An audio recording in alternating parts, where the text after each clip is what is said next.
Hi hello అండి. Welcome to our Naga devotional blogs అండి. మనం ఈరోజు ఈ వీడియోలో ఒక కథ చెప్పుకుందామండి. కష్టే ఫలి అనే కథ చెప్పుకుందాము. ఇంకా కథలోకి వెళ్ళిపోదామండి.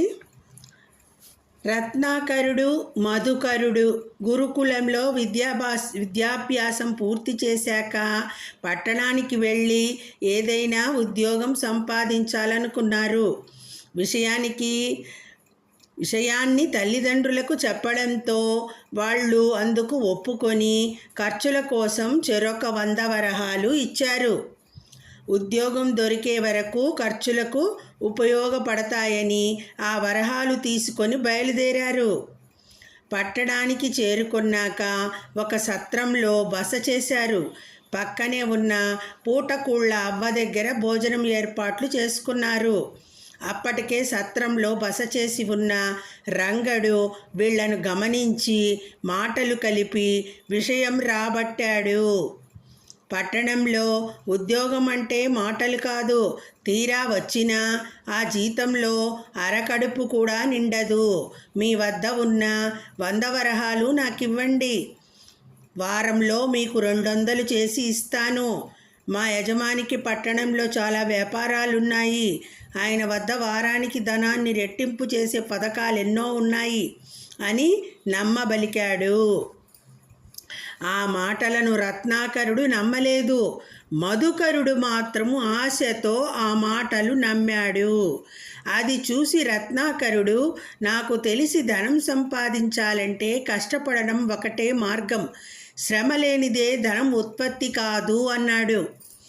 అన్నిటినీ అనుమానంతో చూడకూడదు, ధైర్యే సాహసే లక్ష్మి అన్నారు కదా అని తన వద్ద ఉన్న ధనాన్ని రంగడి చేతిలో పెట్టాడు మధుకరుడు.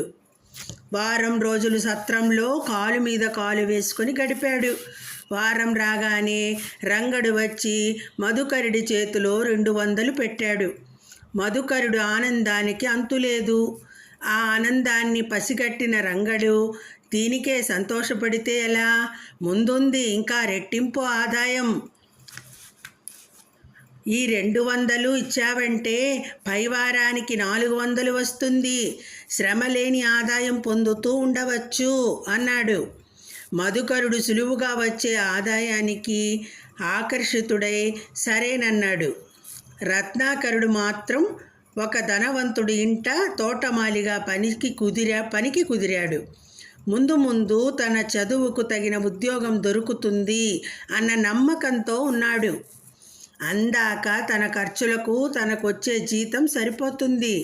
ఇంటి నుంచి తెచ్చుకున్న 100 వరహాలు అలాగే ఉంటాయన్నది రత్నాకరుడి ఆలోచన. 4 వారాలు గడిచాయి. రంగడు క్రమం తప్పక డబ్బు తెచ్చి ఇవ్వడం, మళ్ళీ ఆ డబ్బు రెట్టింపు చేస్తానని తీసుకుపోవడం జరిగింది. 5వ వారం రంగడి జాడ లేదు. ఎవరిని అడిగినా వాడిని ఎలా నమ్మావు? పట్టణంలోకి ఎవరు వచ్చినా వాడి మోసానికి గురి కావలసిందే. పోయిన డబ్బు పోయింది, ఇక అది తిరిగి రాదు. ఈ మధ్య మనుషుల్లో పడకుండా బతకాలనే తత్వం పెరిగింది అన్నారు విషయం తెలుసుకున్న స్థానికులు. డబ్బులు పోయాయే అని బాధపడుతున్న మధుకరునితో, ఎప్పుడూ ఎక్కడా కష్టం లేకుండా డబ్బు రాదు. ఇవాళ లోకంలో ఉన్న ధనమంతా ముందు తరాల వారి కష్ట ఫలితమే. మనం అది మరిచిపోరాదు. నా దగ్గరున్న డబ్బులో నీకు కొంత ఇస్తాను. నీకు పని దొరికాక ఇవ్వు అన్నాడు. రత్నాకరుడు అనడమేగాక తన యజమాని దగ్గరే పని చూపెట్టాడు. ఇద్దరూ కష్టించి పనిచేస్తూ కాలక్రమేణా వాళ్ళ చదువుకు తగ్గ ఉద్యోగాలను సంపాదించుకొని ఇద్దరూ స్థిరపడ్డారు. మంచి చదువులు పూర్తి చేసేసి చదువులకు తగ్గ ఉద్యోగాన్ని తెచ్చుకొని లైఫ్లో స్థిరపడ్డారు. అదేనండి, కష్టపడకుండా డబ్బు రాదు అనే దాని స్టోరీ. కష్టే ఫలి అనే స్టోరీ చెప్పుకున్నామండి మనము. ఇది మోటివేషన్గా పిల్లల కోసం మనం ఈ కథ చెప్పుకున్నామండి.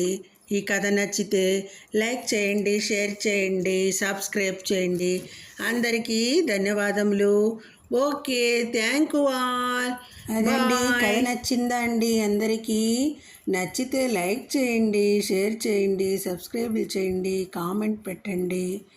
ఇదండి, ఇప్పుడు మా పాప డ్యాన్స్ వేసిందండి, క్లాసికల్ డ్యాన్సు. మూషిక వాహన మోదక హస్త అనే పాటకి డ్యాన్స్ వేసింది పాప. పాట పడితే కాపీ రైట్స్ వస్తున్నాయండి, అందుకని పాటలు పెట్టలేదు. ఇదండి మా పాప డ్యాన్స్ కూడా చూడండి.